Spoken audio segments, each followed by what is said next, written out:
Okay, let's unpack this. We are diving into um, really a magnificent, almost cruel puzzle. It's set from beyond the grave, courtesy of Hercule Poirot's case files, The Missing Will. Yeah, and this isn't your standard whodunit, is it? Not at all. Hmm. It is quite literally a battle of wits. Hmm.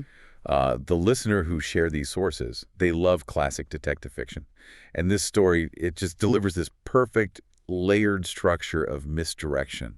Really something we have to meticulously dismantle. Absolutely. And what's fascinating here, I think, is that the foundation of this whole intricate legal mystery is actually a deep social conflict. Right. It pits the old-fashioned, practical shrewdness of a self-made man, Andrew Marsh, against the emerging, very progressive value placed on higher education, specifically for women in the 1920s. And the entire fortune hangs on whose intellect, well, proves superior in the end. It's quite the setup.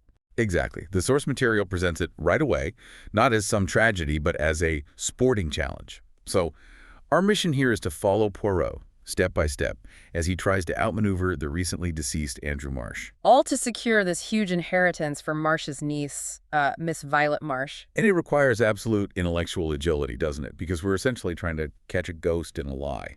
And a very clever ghost at that. He's playing for incredibly high stakes. We're talking a large fortune that, well, if the niece fails to solve his puzzle within a year, Just 1 year. it passes entirely to charitable institutions. It's an all-or-nothing game dictated by this deeply stubborn man.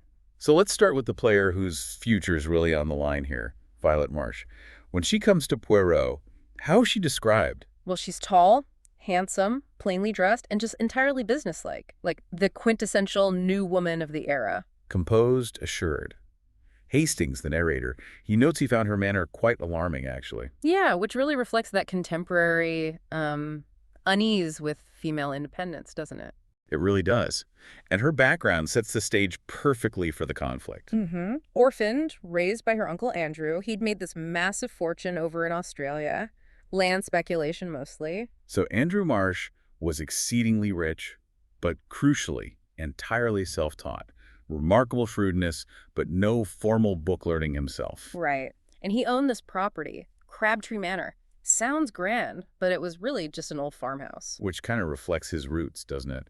His love for the practical side of farming. Absolutely. And this whole outlook really informed his philosophy on life, especially on his niece's upbringing. Yeah, he held these, what does the story call them?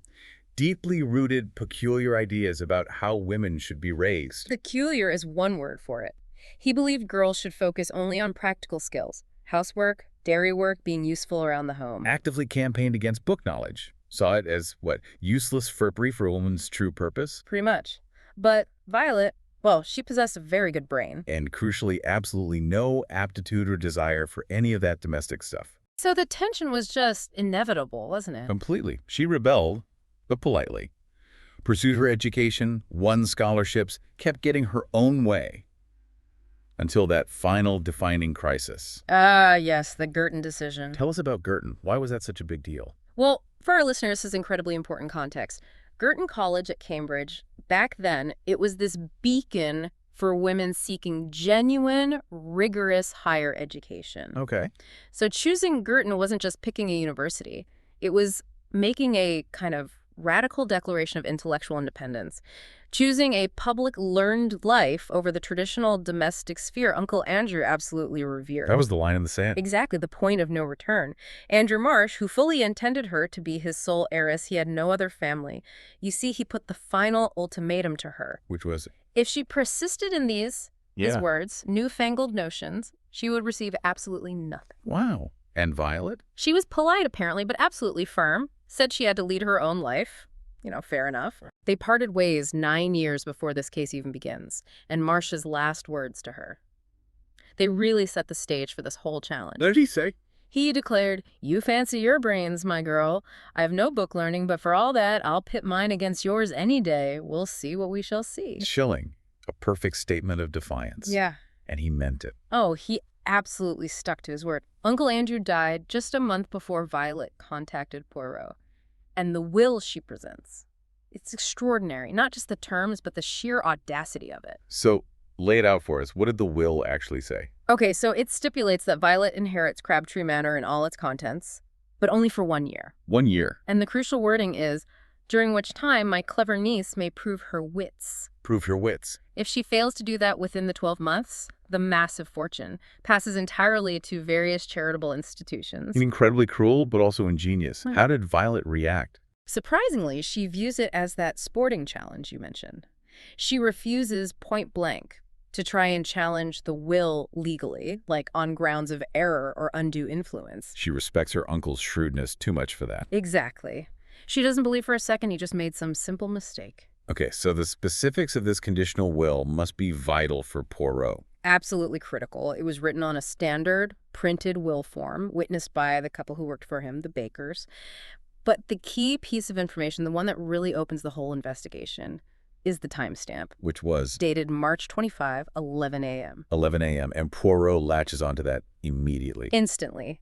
He knows that legally, if two wills exist, the later one, even if it's just minutes later, is the valid one. Right. The fact that Marsh specifically included the time, 11 a.m., Poirot finds that very suggestive. It implies Marsh wants investigators to focus on finding a document executed after that specific moment. So the hunt is on. The initial hypothesis is set. Yeah. Marsh concealed either a huge pile of money, or, much more likely, a second will dated later than 11 a.m. So it's not a search for a hidden body this time. It's a race against that ticking clock one year to find a piece of paper. A piece of paper that validates Violet's claim. Precisely. And Poirot, well, he's never short on confidence, is he? Not even slightly. He accepts the case, calls the problem charming and ingenious. He acknowledges Marsh was formidable, but his little gray cells are superior. His vanity is sky high here. And as we'll see, Marsh actually counted on that vanity perfectly. okay, so they head straight off to Crabtree Manor, this old farmhouse where it all happened. Yes, and they're met by the Bakers, Jim and Mrs. Baker, the resident caretakers. And the descriptions of them really add to the atmosphere, don't they? That Yeah. simple, old-world, rural feel Marsh seemed to prefer. Oh, absolutely. Jim Baker is described as gnarled and pink-cheeked like a shriveled pippin apple. Vivid. And his wife, a woman of vast, placid proportions and true Devonshire calm, salt-of-the-earth types. And crucially, they're sympathetic to Violet. Right. They stated explicitly, us don't want to see Miss Violet done out of what's hers. Which is important for the puzzle structure, isn't it? It means they seemingly have no motive to obstruct things or, destroy a later will. Exactly. It reinforces the idea that Marsh himself must have done the hiding, whatever it was. Okay, so the investigation kicks off in Mr. Marsh's study, the theater of operations. And this is where Poirot first really encounters Marsh's meticulous nature. The room is apparently stuffed with papers, but everything is perfectly ordered. How so? The roll-top desk has papers neatly docketed. The keys have these little ivory labels identifying the drawers. Even the china cabinet is arranged just so, precisely. And Poirot appreciates this order. Oh, deeply. He says admiringly, it rejoices the heart. Nothing here offends the eye. This emphasis on Marsh's method, his orderliness, it's the foundation of the psychological trap he's laid. Because Marsh was known for his order. And then, the first jarring anomaly. The detail that maybe should have solved it right there. But Poirot's own brilliance kind of causes him to dismiss it. Spot on. The key to the roll-top desk itself. It has the single object tied to it that does offend the eye. Which is? A dirty envelope, just tied on with string. And a float. Yeah. Crudely scrawled on it are the words key of roll-top desk in this crabbed handwriting, completely unlike Marsh's usual neat, almost bureaucratic labeling. So it sticks out like a sore thumb. Totally. Poirot is instantly suspicious, frowns, recognizes it as an alien note in this otherwise pristine system. And the genius of Marsh's trap begins right here. Absolutely. He hides the truth using the one untidy, crude object in a room that's designed for maximum order. And Poirot, who values neatness and logic above all else. He instantly kind of disregards it. He sees it as contradicting the meticulous persona Marsh built.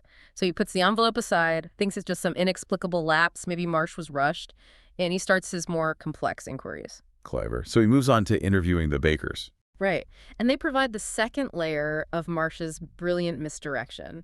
They confirm Marsh had sent Jim out for 2 printed will forms. 2? Why 2? Because he'd apparently spoiled the first one, made a mistake. Okay, and Mrs. Baker remembers the timing. Oh, vividly. Yeah. She's asked about signing the first will, and she recalls it precisely around 11 a.m. And she knows because the milk for their cocoa boiled over when they got back to the kitchen. Haha.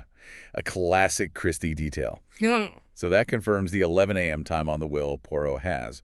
But hang on. Exactly. But then they signed a second will. A second one. Yeah, about an hour later, closer to 12 p.m., Mark had apparently said, "I've made a mistake," and tore up the first one in front of them. No, wait. The conditional will that Poirot has, the one dated 11 a.m., that must be the second one they signed, completed closer to noon. Precisely. It immediately establishes this false timeline. Marsh used the 11 a.m. timing from the spoiled form on the completed conditional will. To suggest an early fixed deadline, it leads Poirot to believe any genuine later will would have to be dated, 11.01 a.m. or something very close. It narrows the search window incorrectly. Okay, that's devious, and there's more misleading testimony. One more piece. After signing that second will, around noon, Marsh immediately went out. Where? Where? To the village to pay tradesmen's books. Sounds completely routine, mundane, right? Totally normal. A perfect alibi, a perfect distraction, a detail that a meticulous investigator focused on the big puzzle might just overlook as irrelevant, everyday business. Okay. And then the bakers offer up the big physical red herring. They do. Mrs. Baker suddenly recalls workmen from Plymouth being in the house. This was about 2.5 years ago. Various repairs, some done right there in the study. And the crucial part. Marsh had been extremely secretive about it, never let the Bakers into the room while the work was actually ongoing. And this is the moment Marsh successfully beats the intellectual hook. Completely. Poirot practically rubs his hands with glee. He totally abandons the dirty envelope, the messy timeline. All that goes out the window. He concludes, with impeccable logic, That Marsh must have had these workmen create a suitable hidden cavity, a secret hiding place for the true later will. so now he's pursuing the high-tech, ingenious solution. Exactly what Andrew Marsh predicted a brilliant mind like Poirot would do. Spot on. Instead of, tapping the walls or checking under floorboards, they're going straight to Plymouth. They're confident their gray cells are superior to this, common criminal, or in this case, the highly methodical dead farmer. Right. This shift is really key to the story's flow, isn't it? We need to feel that intense confidence Poirot has right now. Absolutely. He sees it as this intellectual chess match with Marsh, and he is certain Marsh played his move by building some clever physical trap. He thinks he's about to checkmate the ghost. So they leave the quiet calm of Crabtree Manor behind, off on a logistical challenge, tracking down 2 specific workmen from 2.5 years ago. Not easy, but Poirot manages it. They track down the Plymouth firm and eventually find the 2 men who did the job, including a Mr. Cobbin. And does Coggin remember? Oh, perfectly. Because the old gentleman, Marsh, had been, in Coggin's words, very fussy. I bet. He describes the work in detail. They took up one of the bricks in the old-fashioned fireplace hearth, made a cavity underneath it, and then painstakingly cut the bricks so the joint was basically impossible to see once it was put back. Wow. Proper secret compartment stuff. Was there a mechanism? A very ingenious one. Coggin explains that you had to press firmly on the second brick from the end of the hearth. That would make the whole section lift up. That really shows Marsh's genius for mechanics, doesn't it? Practical ingenuity. Absolutely. It's not just book smarts he has. So, armed with this specialized, hard-won knowledge, Poirot and Hastings race back to Crabtree Manor. They must be feeling pretty smug. Oh, high spirits all around. The discovery of the mechanism seems to confirm Poirot's whole theory. Marsh chose a sophisticated, hidden spot. They get back, lock the study door, ready for the grand, triumphant reveal. The anticipation must be huge. They find the hearth, locate the exact spot. Poirot, probably with his usual flourish, puts the theory into practice, presses that second brick. It works. Perfectly. The brick lifts, disclosing this deep, dark cavity right there beneath the hearth. This is the moment, right? Conventional detective success. They've solved the physical trap. Poirot reaches in. He's expecting to pull out the winning will. Eagerly, yes. He plunges his hand into the recess, anticipating that smooth, crisp feel of victory, but the suspense just shatters instantly. Could happen. His face, which Hastings says was set in this complacent elation, just collapses into bitter consternation. Oh, no. But the cavity is completely empty. Empty? Well, almost empty. All he holds is a single, small, charred fragment of stiff paper. Clearly a piece of a document that had been burned right there, inside the hiding place. Burned. So someone got there first. Or Marsh did it himself. Exactly. They examine the scrap anxiously. It's definitely a fragment of what they were looking for. It even has a portion of Baker's signature on it. Proof a later will was here. A will that would have benefited Violet, but it's destroyed. Utterly destroyed. And this is the moment of true defeat. Poirot is just thrown into despair. Who burned it? Was it Marsh himself, deciding in the end to stick with the conditional will? Or someone else? But the Bakers had no motive. It's a dead end. The search for the sophisticated hiding place has failed spectacularly. So Poirot has to accept defeat. He acknowledges they pitted their wits against Marsh. They found his clever hiding spot, but without the actual document. The game is over. Violet is no better off. The money goes to charity. Disappointed, deflated, they rush off to catch the train back to London.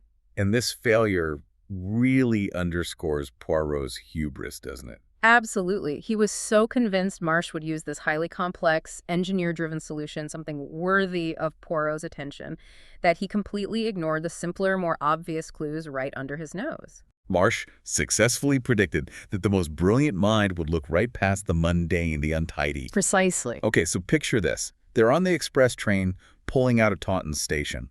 Poirot is utterly morose, lost in thought.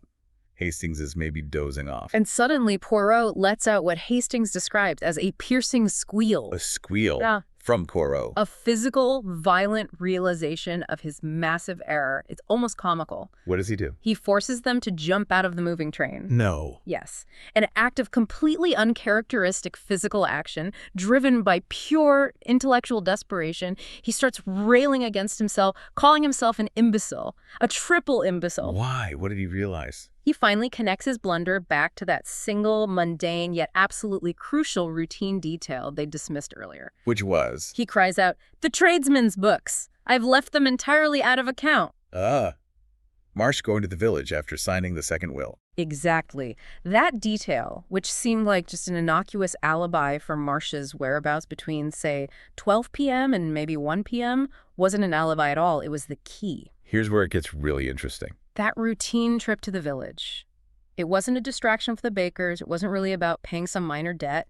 It was the crucial window of opportunity for Marsh to complete his final act. Witnessed by people completely outside the estate. Precisely. So they have to get back. They hire a car, drive through the night, arrive back at Crabtree Manor in the very early hours. Imagine the Bakers' confusion seeing them again. I can picture it. Poirot ignores everyone, strides straight back into the study. And straight to the alien note. The dirty envelope, tied to the desk key. Yes. He explains his mistake to Hastings. He was so focused on Marsh's famous, methodical nature, the ivory labels, the docketed papers, that he just assumed the one untidy, crude object in the room couldn't possibly hold the answer. It didn't fit the pattern. Marsh used the simplicity, the untidiness itself, to hide the will in plain sight. Exactly. Betting on Poirot's own biases. So the ultimate reveal. Yeah. How does it happen? It's perfectly executed. Poirot, with immense care this time, cuts open the envelope, lays it out flat. He lights the study fire, a nice little poetic echo of the fireplace they searched before, and holds the plain inside surface of the envelope paper carefully towards the flame. Ew. And now we see the final, elegant, almost simple solution. Faint characters begin to appear on the paper as the heat hits it. Invisible ink. Or sympathetic ink, I suppose. Sympathetic ink, exactly. The writing becomes clear. It's the text of a will, stating briefly and clearly that he left everything to his niece, Violet Marsh. Incredible. Yeah. So how does that work, technically, sympathetic ink? Well, basically it relies on a substance that's, visually transparent when it dries, but it leaves a residue. Marsh probably used something really common, milk, maybe vinegar, even lemon juice works. Right. When you hold it to the heat, that organic compound residue oxidizes. It essentially burns or chars at a lower temperature than the paper itself, so these faint brown characters appear. It's brilliant. A hidden message requiring only the simplest technology fire to reveal it. No complex mechanism needed. None at all. And the critical details of this newly revealed will confirm its legality straight away. What's the date and time? Dated March 25, 12:30 p.m. 12:30, a crucial half hour later than the conditional will they thought was signed around noon. So this one instantly overrides it. Instantly validates Violet's claim. And the witnesses. Who were they? Not the Bakers, obviously. No. Listed as Albert Pike, confectioner, and Jessie Pike, married woman, presumably his wife. The confectioner. That is the absolute link back to Marsh's trip to pay the tradesmen's books. He wasn't just paying a sweet shop bill. He was getting his final real will witnessed at the confectioner shop, making sure the witnesses were completely outside the influence of the Bakers or anyone at the manor. Genius. This final sequence just reveals the full scope of Andrew Marsh's psychological masterpiece. He constructed two massive red herrings. Right. The false timeline, using the spoiled wool's time and the 2 signings by the bakers. And the elaborate, mechanically ingenious hidden cavity in the fireplace, both designed to lure a sophisticated investigator like Poirot down the wrong path, away from the simple truth. He used complexity to hide simplicity, betting that Poirot's genius would demand an equally complex solution, making him ignore the one untidy object that defied Marsh's own meticulous reputation. And Poirot confirms the will is perfectly legal. Using sympathetic ink is okay. Yep. Poirot notes there's no law against using sympathetic ink as long as the testator's intention is clear, which it was. The genius of the uneducated farmer momentarily beat the sophisticated detective. So wrapping this up, what does it all mean philosophically? The challenge Marsh set, remember, was whether Violet could prove her intellect was superior to his bookless shrewdness. Yeah. And on the surface, it seems like Marsh won, right? He created the puzzle, he hid the solution brilliantly using common sense and misdirection. Hastings actually suggests exactly that. He says, well, Violet didn't solve it herself, did she? So the old man really won the challenge. But Poirot offers the ultimate counterargument, and it reframes the entire purpose of the challenge and maybe even the value of higher education itself. What does he say? Poirot counters that Miss Marsh proved the value of her wits and her education precisely because she immediately recognized her own limitations in this specific weird situation. Yeah. And she delegated the problem to the world's best expert, to him. Huh. Chris. She didn't need to be an expert in fireplace construction or, invisible ink chemistry. She needed to be an expert in strategic assessment, knowing who to call. Exactly. She justified her claim to that massive fortune through strategic delegation. The ultimate lesson, as Poirot puts it, always employ the expert. So the brilliance isn't just the ink, it's the philosophical outcome too. Marsh wanted to test her resourcefulness. And she passed with flying colors by demonstrating the critical thinking that led her straight to the appropriate specialist. Her education taught her how to solve problems, even if the method was hiring Poirot. Okay, let's end with a final provocative thought for you, the listener, to mull over. Think about the timing again. Right. The conditional will, the one that would have given everything to charity, was signed by the bakers around 12 p.m. But the final, real will, the one on the envelope in sympathetic ink, wasn't signed until 12:30 p.m. at the confectioner's. That half-hour window, just 30 minutes, that was everything. If Andrew Marsh had been, say, hit by a car or had a sudden heart attack on his way to or at the confectioner's between 12:00 and 12:30, the conditional will, the 12 p.m. one, would have stood. Violet would have gotten nothing but the house for a year. So for 30 minutes, Marsh was actively gambling his entire fortune on his own quickness and his own health, surviving that short trip. Think about the sheer complexity and the high-risk nature of this whole elaborate game. The fireplace, the false timeline, the secret ink, the knife-edge timing. What does it reveal about Andrew Marsh's ultimate motivations toward the niece he clearly, in his own way, loved, even while challenging her so intensely? It suggests maybe he didn't just want her to have the money eventually. Maybe he wanted her to earn it through maximum intellectual struggle, maximum resourcefulness. Right up to the very last possible minute.